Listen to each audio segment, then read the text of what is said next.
Welcome to night bulletin.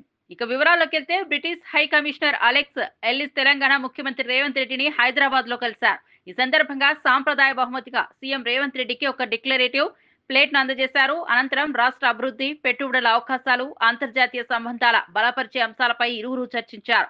తెలంగాణలో అభివృద్ధి ప్రాజెక్టులు, విదేశీ పెట్టుబడుల ఆకర్షణ, వాణిజ్య సంబంధాల విస్తరణపై ఈ సమావేశం కేంద్రీకృతమైంది.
పదకొండు సీట్లు గెలుచుకున్న పార్టీ ప్రతిపక్ష హోదా అడగడం అచ్చెన్నాయుడు విమర్శించారు.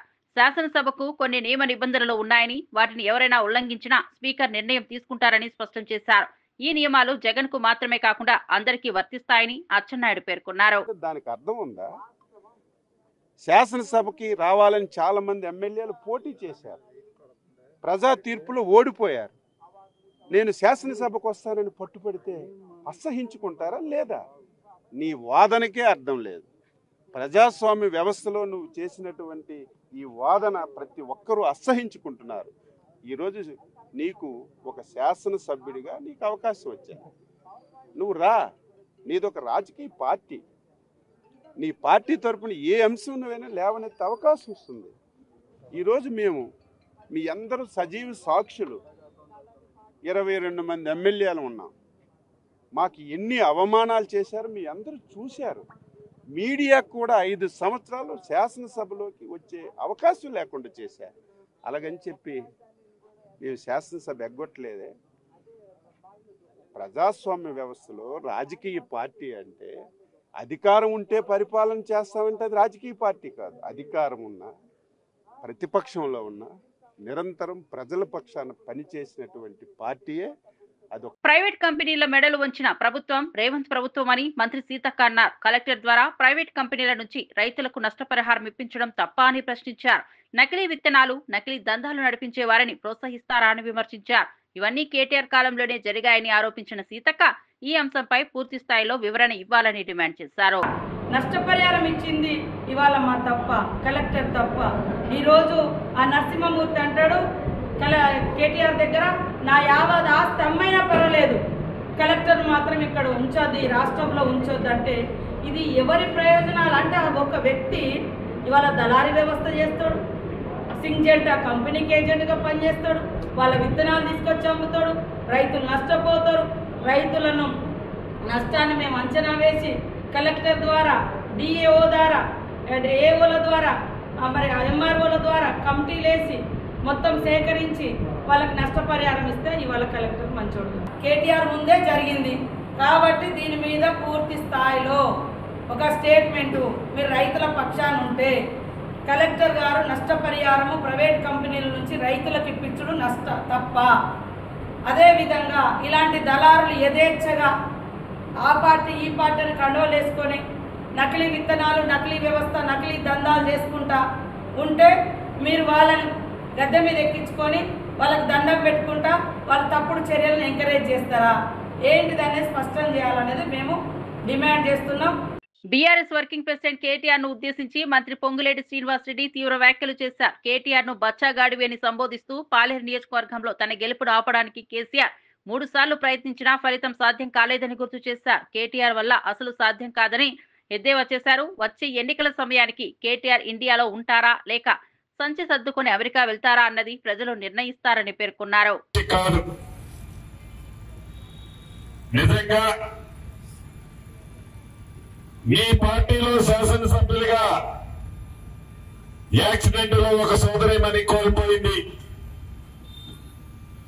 ఆ శాసనసభ్యులు ఎన్నికలు వస్తే అక్కడ నీది ఎన్నో స్థానమో నీ సింబల్ మీద నిలబడ్డ పార్టీ వ్యక్తికి ఎన్నో స్థానం వచ్చిందో నువ్వు ఒక్కసారి లెక్కలు తిరిగేసుకొని చూసుకో.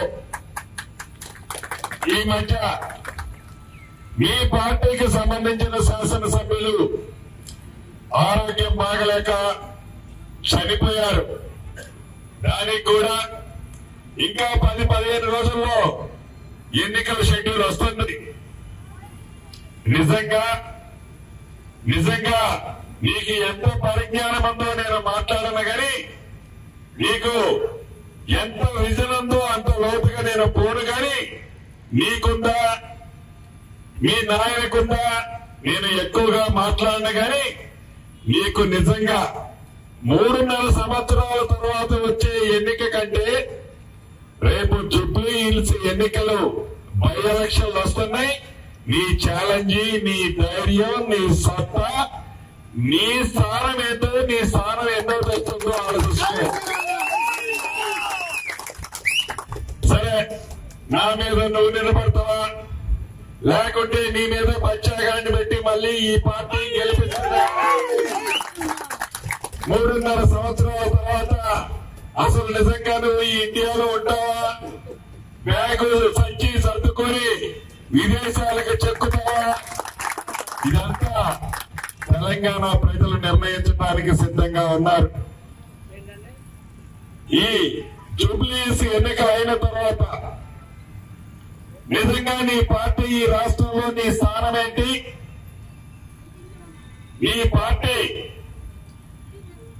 మీ బావమరుదులు, మీ అన్న చెల్లెళ్ళు, మీ నాయన కొడుకులు, అసలు మీ అందరి స్టోరీ తక్కువని ఒక గాజు గ్లాసుకి రాయి తగిలితే ఎలా పగిలి ముక్క చెక్కలవుతుందో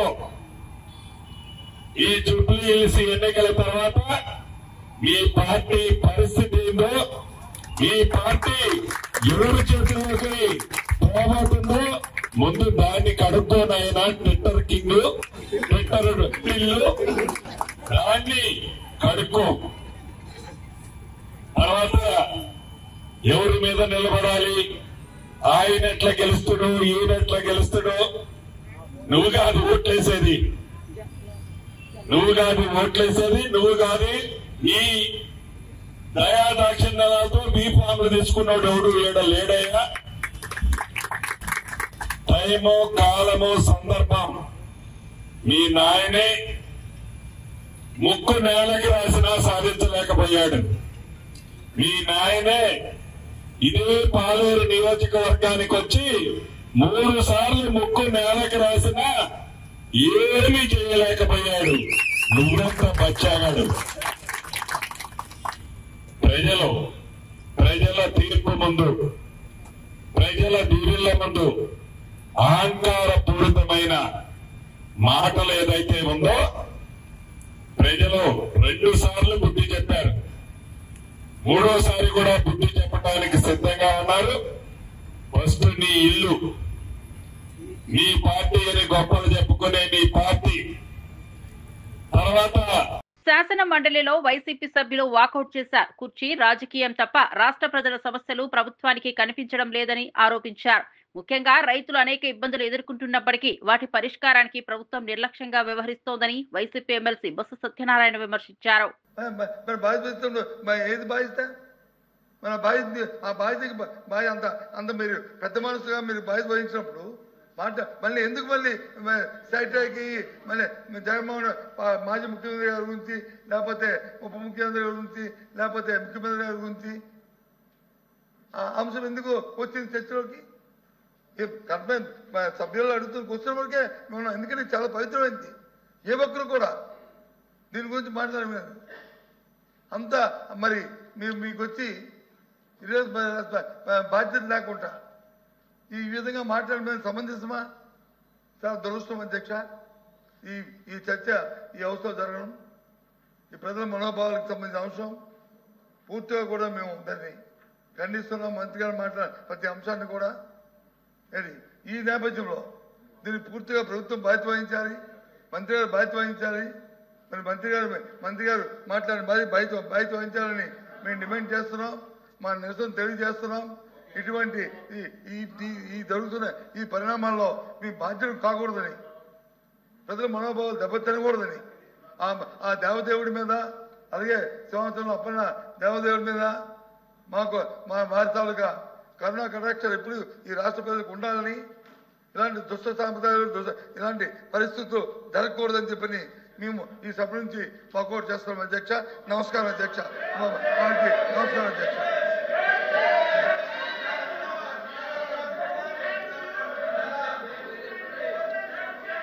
వైకుంఠ ఏకాదశి టికెట్ కౌంటర్లను స్వార్థ రాజకీయాల కోసం మార్చారని మంత్రి ఆనం రామనారాయణ రెడ్డి తెలిపారు.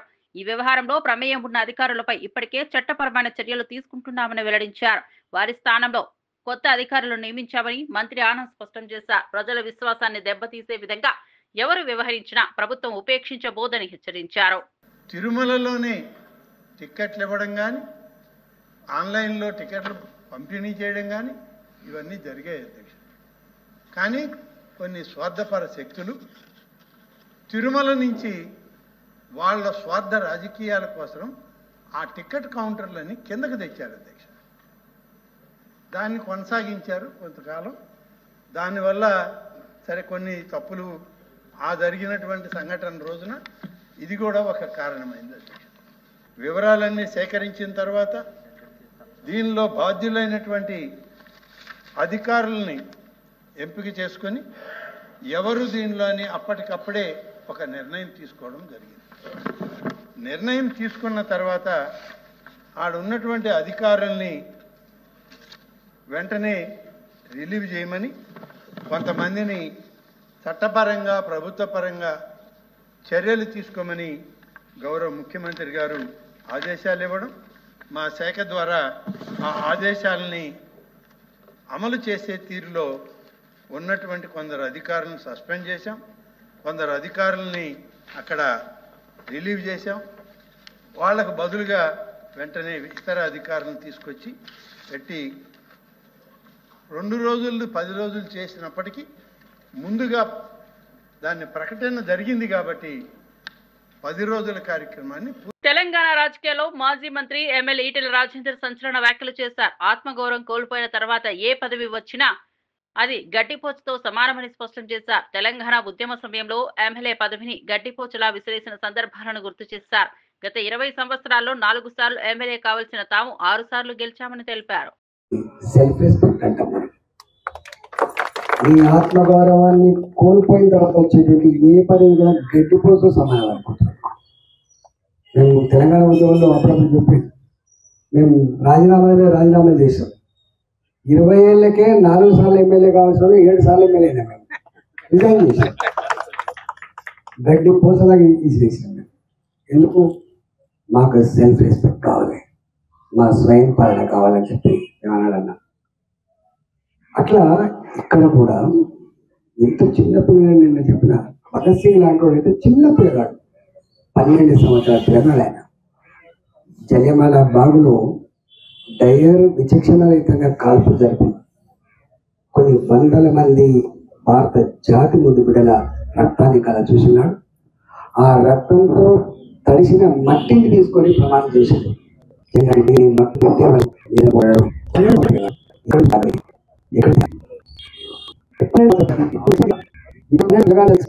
అంటాడు వాళ్ళు కానీ ఆనాడు వచ్చేపట్టు గాంధీ గారి లో మంత్రి నారాయణ మాట్లాడుతూ వైసీపీ ప్రభుత్వం టిట్కో ఇళ్ల కేటాయింపులను తగ్గించిందని విమర్శించారు. గత 4 నెలల్లో కాంట్రాక్టర్లకు 280 కోట్లు చెల్లించామని వివరించారు. మొత్తం 51 ప్రాంతాల్లో ఇళ్ల నిర్మాణ పనులను మళ్లీ ప్రారంభించామని తెలిపారు. అయితే ఈ ప్రాజెక్టు పూర్తి కావాలంటే ఇంకా 6,000 కోట్లు అవసరం ఉందని మంత్రి నారాయణ స్పష్టం చేశారు. కేంద్ర ప్రభుత్వం రాష్ట్ర ప్రభుత్వం కలిసి శాంక్షన్ చేయడం జరిగింది అధ్యక్ష. అందులో 5,14,000 యాక్చువల్ గా అడ్మినిస్ట్రేటివ్ క్లియరెన్స్ తీసుకొని టెండర్లు పిలవటం జరిగింది. అయితే గత ప్రభుత్వం వచ్చి దాన్ని 2,61,640కి కట్ చేసింది. కట్ చేసిన అది కూడా పూర్తి చేయలేదు. అయితే మళ్ళీ ఈ ప్రభుత్వం వచ్చిన తర్వాత మొత్తం 163 ప్లేసులు యాక్చువల్గా ఈ టిట్కో హౌస్ జరుగుతున్నాయి అధ్యక్ష. అందులో 51 ప్లేసులు అంతకుముందే పూర్తయినాయి. 112 ప్లేసులు ఇప్పుడు పూర్తి చేయాల్సింది ఉంది అధ్యక్ష. ఈ 112 ప్లేసుల్లో లాస్ట్ 4 monthsలో ఈ కాంట్రాక్టులకి 280 కోట్లు పే చేసాం అధ్యక్ష. ఎవరైతే ఇప్పుడు వర్క్ చేస్తున్నారో ఆ కాంట్రాక్టులకి. దానికి గాను అటు ఇన్ఫ్రాస్ట్రక్చరు ప్లస్ హౌసెస్ 6 ప్లేసుల్లో స్టార్ట్ అయినాయి అధ్యక్ష. ఓన్లీ హౌసెస్ ఫినిష్ చేయటం 25 ప్లేసుల్లో, ఓన్లీ ఇన్ఫ్రాస్ట్రక్చరు 20 ప్లేసుల్లో, మొత్తం 112 ప్లేసులకు గాను 51 ప్లేసుల్లో లాస్ట్ 2 monthsలో స్టార్ట్ చేశారు. ఇంకా 61 ప్లేసుల్లో స్టార్ట్ చేయాల్సి ఉంది. అది నెక్స్ట్ మంత్ ఎండింగ్ లోపల వాళ్ళు స్టార్ట్ చేస్తామని యాక్చువల్గా కాంట్రాక్టులు చెప్పడం జరిగింది. ఏదైతే విష్ణుకుమార్ రాజు గారు శాసనసభ్యులు అడిగారో కాంట్రాక్టులకి పెండింగ్ బిల్స్ కానీ వాళ్ళకి ఇవ్వాల్సిన లయబిలిటీస్ కానీ మొత్తం 3,664 కోట్లు ఉంది అధ్యక్ష. 3,664 కోట్లు పే చేయాల్సింది. అది కాకుండా వర్క్ పూర్తి చేయాలంటే 2,100 కోట్లు కావాలి అధ్యక్ష. అదేవిధంగా రీఫండ్ ఏదైతే 1,50,000, 50,000, 25,000 జగన్మోహన్ రెడ్డి గారు ఒక జీవో చెల్లిపోయారు, డబ్బులు ఇవ్వాల, దానికి 375 కోట్లు. సో ఈ ప్రాజెక్ట్ పూర్తి కావాలంటే 6,139 కోట్లు కావాలి అధ్యక్ష. దానికి గాను అట్కోలో లోను యాక్చువల్గా రిక్వెస్ట్ చేయడం జరిగింది. వాళ్ళు 4,500 కోట్లు ఇవ్వడానికి యాక్సెప్ట్ చేశారు. అయితే FRBM లిమిట్ ఇప్పుడు ప్రజెంట్ స్టేట్ గవర్నమెంట్ ఇవ్వలేనందువల్ల అది హోల్డ్ అయితే దాన్ని ఆల్టర్నేటివ్ వేలో ఇచ్చేట్టుగా అంటే ల్యాండ్స్ మార్టిగేజ్ మీద ఇస్తామని చెప్పారు. దానికి కానీ ఈరోజు కలెక్టర్ గారి దగ్గర దాదాపు 800 ఎకరాల లక్షలు సేకరించాం. మరొక 200 ఎకరాలు సేకరించి సబ్మిట్ చేస్తే ఆ 4,500 రిలీజ్ చేస్తారు అధ్యక్ష. అది రిలీజ్ చేస్తే ఈ యొక్క కాంట్రాక్టర్లకు ఏదైతే 3,664 కోట్లు ఇస్తూ ఈ వర్క్ పూర్తి చేయడం. అనంతపురం జిల్లాలో వైఎస్ఆర్సీపీ నేత పెద్దారెడ్డికి రక్షణ కల్పించే అంశంపై అనంత వెంకటరామరెడ్డి చేసిన వ్యాఖ్యలు వివాదాస్పదమయ్యాయి. సుప్రీంకోర్టు ఆదేశాల ప్రకారం రక్షణ ఖర్చు పెద్దారెడ్డియే భరించాలని ఉన్నప్పటికీ ఆ ఖర్చును ఎవరు భరిస్తారని నెటిజన్లు ప్రశ్నిస్తున్నారు. ఈ విషయంపై ప్రభుత్వం స్పష్టత ఇవ్వాలని డిమాండ్ చేస్తున్నారు. నాయకులకు నమస్కారం. వెంకట్రామ్ మొన్ననే పక్కన కూర్చొని ఇద్దరు హాయిగా మాట్లాడుకుంటూ కదా, వెంకట్రామ్ శైలు మన ఏదో అపోలో హాస్పిటల్ ఉన్నారని చెప్పినారు, ఎలా ఉన్నావు చెప్పు. రాజకీయం మామూలుగా ఉంటారు, దాని గురించి పెద్దగా మనం ఇది చేయాల్సిందే. మీరు కామెంట్ చేస్తే నేనేం బాధపడ్డంలే. ఏం రాళ్ళు కాదు ఏమైనా పట్టుకుంటామేమి, రాళ్ళు కాదు కట్టెలు కాదు, మేము మేలు ముందుకుంటాం. మీ మాదిరి వెనకాల పొడసాం, కట్టెలు తీసుకొని పొడిచే రకం మీరు, మేము లేదు అంటే ముందరే ఉంటాం, లేదా నోరు మూసుకొని ఉంటాం. నువ్వేమంటున్నావు? Your a lawyer profession, you became a politician, but you are a lawyer as well as your father, మా మామ, మీ నాన్న నాకు లాయర్గా ఉండే. నువ్వు అలా అంటే అలా మాట్లాడచ్చా? దయచేసి చెప్పు.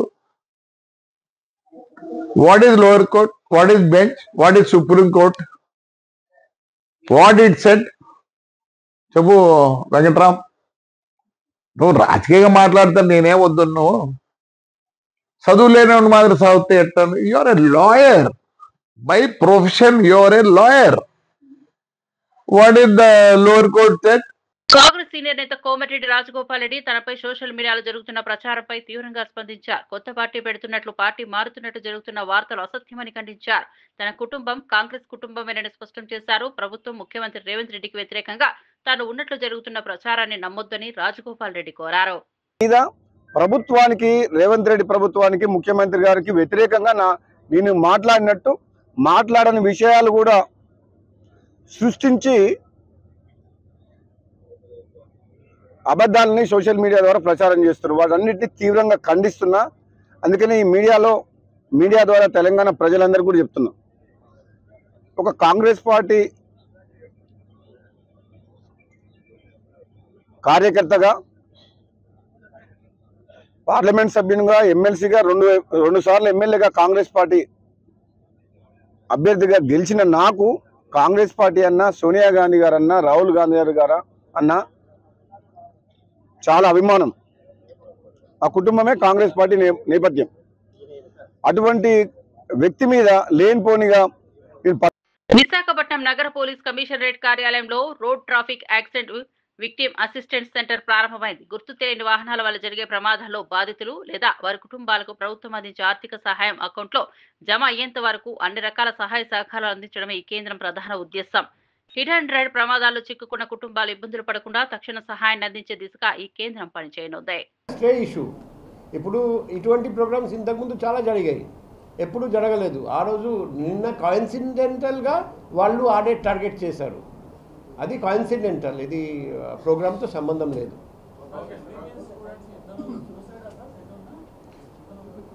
ఇప్పుడు ఫస్ట్ కేసు నేను డాడీతో మాట్లాడాను. ఆయన ఈరోజు వచ్చారండి. ఆయన ఒక సూసైడ్ నోట్ పెట్టారు. ఆ సూసైడ్ నోట్లో ఆయన చెప్తున్నారు, ఈ ప్రపంచం నాకు నచ్చడం లేదు, అందుకే నేను భగవంతుడితో కలవడానికి వెళ్తున్నాం. తండ్రి కూడా నాకు కాల్ చేసి, నా అబ్బాయి చాలా స్పిరిచువల్ పర్సన్, అందుకే ఆయన సూసైడ్ చేశారు, నాకు ఎటువంటి అనుమానం లేదు, ఏం లేదని చెప్పారండి. సో రెండో కేసు పెండుర్తి నిన్న రాత్రి జరిగింది. అది కూడా ఎవరు ఇంతవరకు అనుమానం గురించి ఏం చెప్పలేదు.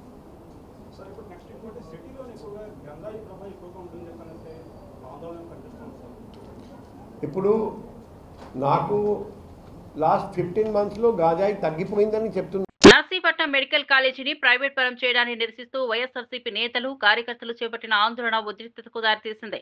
ఈ నిరసనకు ముందుగానే పోలీసులు అనుమతి నిరాకరించారు. అయినప్పటికీ నిరసనకు దిగిన మాజీ ఎమ్మెల్యే ఉమాశంకర్ గణేష్ ను పోలీసులు అరెస్ట్ చేశారు. తమ నాయకుడివి ఎక్కడికి తీసుకెళ్లారో వెంటనే వెల్లడించాలని డిమాండ్ చేస్తూ కార్యకర్తలు ఆందోళన వ్యక్తం చేశారు.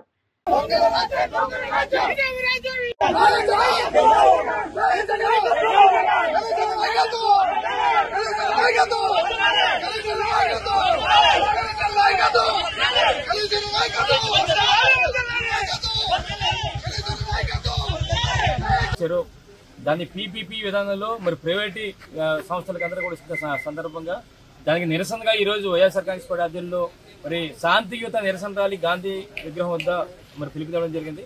మరి అందులో భాగంగా మేమందరం కూడా శాంతియుత ర్యాలీ చేయడానికి, శాంతియుతంగా నిరసన తెలపడానికి మా తాలూకా ఉద్దేశాన్ని ఈ రోజు అసెంబ్లీ సమావేశాలు ప్రారంభించిన సందర్భంగా మా ప్రాంతంలో ఉన్న మరి ఏదైతే పేదలు ఉన్నారో మరి వాళ్ళందరూ కూడా న్యాయం చేయాలనే ఉద్దేశం మీద ఒక శాంతియుత నిరసన చేపట్టాం. మరి అందులో భాగంగా ఈ రోజు మరి అప్పటికే పోలీసులందరూ కూడా రావడం జరిగింది. వందలాది మంది పోలీసులందరూ కూడా వచ్చి మమ్మల్ని అందరూ కూడా అక్రమంగా అరెస్ట్ చేయడమే కాకుండా మరి వేరే పోలీస్ స్టేషన్లో తిప్పి ఈరోజు తీసుకొచ్చి రావడం జరిగింది. అయితే మేము ఒకటే అంటున్నాం, ఈరోజు మీరు ఎన్ని అక్రమ కేసులు కట్టినా సరే మాకు పర్లేదు. కాబట్టి మీ కోరేది ఏంటంటే ఈ రోజు మా ప్రాంతంలో ఉన్న మెడికల్ కాలేజ్ ఏదైతే ఉందో ప్రైవేటు పరంగా చేయడం వల్ల మా ప్రాంతంలో ఉన్న చాలా మంది, వేలాది మంది, కేవలం నర్సీపట్నం నియోజకవర్గానికి సంబంధించిందే కాదు ఇది చూస్తే మరి పాడేరు సంబంధించి 3 మండలాలు, ఇక్కడ పాయిగ్రాబడ్ నీళ్ళకి సంబంధించి, అలాగే చోడవరం నీళ్ళకి సంబంధించి ఎంతో మంది, వేలాది మంది అందరూ కూడా ఉచితంగా వైద్యం అందించే కార్యక్రమం చేస్తున్న సందర్భంలో ఈ రోజు ప్రైవేట్ వ్యక్తులకు అప్పచెప్పి మరి ఈ ప్రైవేటు ఏదైతే కార్పొరేట్ హాస్పిటల్ వైజాగ్ ఉందో ఆ విధంగా మరి వసూలు చేసి ఈ రోజు వ్యాపారం చేసే కార్యక్రమం చేస్తున్నారు కనుక దీనికి నిరసనగా మేమందరం కూడా మరి ఎట్టి బస్సులు కూడా ప్రభుత్వ పరంగా ఏదైతే జగనన్న ప్రభుత్వంలో ప్రభుత్వ మెడికల్ కాలేజ్ శాంక్షన్ చేశారో దాన్ని కొనసాగించాలని చెప్పి మేము నిరసన ఇది మేము ఇప్పటికీ కూడా డిమాండ్ చేస్తున్నాం. ఈ ప్రభుత్వాన్ని ఇప్పటికైనా సరే ఏదైతే మీరు నిర్ణయం తీసుకున్నా నిర్ణయాన్ని వెనక్కి తీసుకోండి. లేని పక్షంలో రేపు రాబోయే రోజులు కూడా మరింత ఆందోళన కార్యక్రమం చేస్తాం.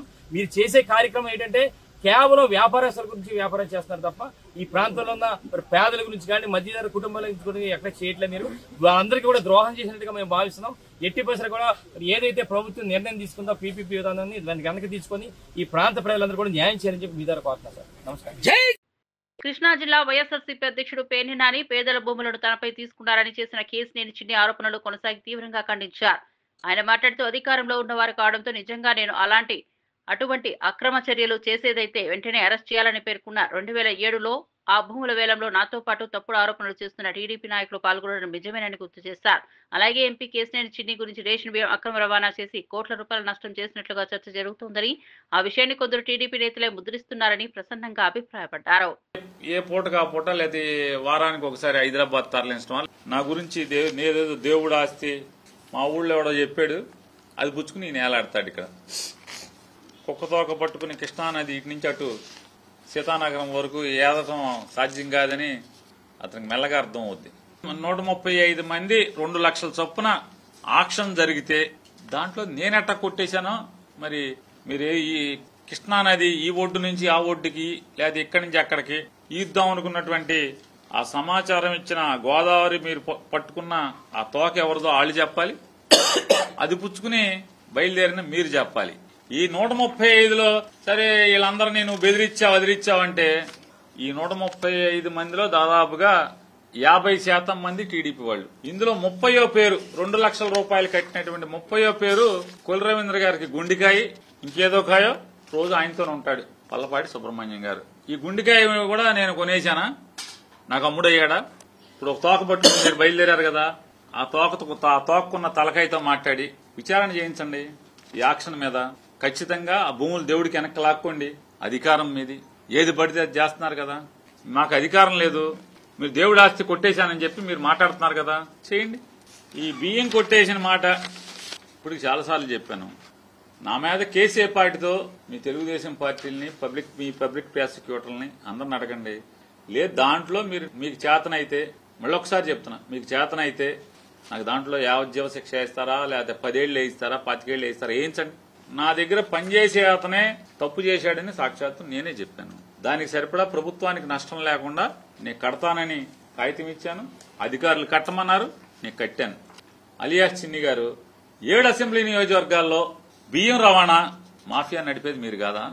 ఈ పెద్దిరెడ్డి ఎవడు మీ ఆఫీసులో కూర్చుని రోజు మొత్తం ఈ పార్లమెంట్ మొత్తంలో బియ్యం వ్యాపారం చేసేవాడు ఎవడు మీ ఆఫీసులో ఎందుకు కూర్చుంటున్నాడు? మీకు మేనేజర్ కాబట్టి.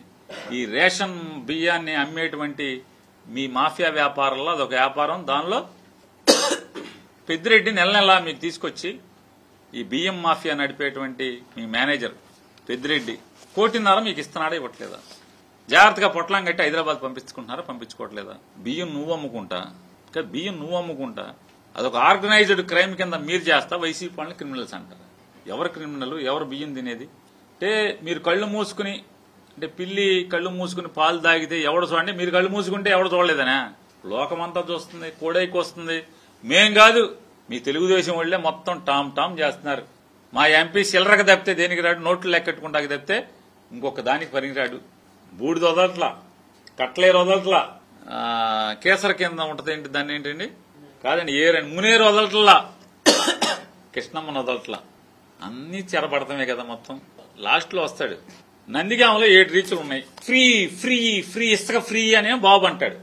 5 రీచ్లు మూసేసి కేసర కాసరబాద 2 ఎందుకు నడుస్తున్నాయి? 2 రీచుల్లో ఎన్ని టిప్పర్లు హైదరాబాద్ వెళ్తున్నాయి? ఎవరో చెప్పడం 16 టైర్ల టిప్పర్ అంటున్నారు.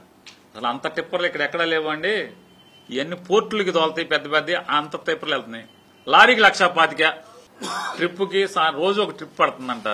నందిగామని ఒక్క నియోజకవర్గం నుంచి 50 టిప్పర్లు రోజు హైదరాబాదు ఖమ్మం వెళ్తున్నాయా అట్లేదా? బుడమేరు వచ్చేస్తుంది, మనం అర్జెంటుగా ఈ లారీలు పెట్టి ఇసుక పోసేసి మట్టి పోసేసి వీళ్ళందరినీ కాపాడాలనేంత ఆదుర్ద. దాన్ని మునిగిపోయేప్పుడు మాత్రం ఆదుర్ద లేదు, దీనికి మాత్రం ఆదుర్ద.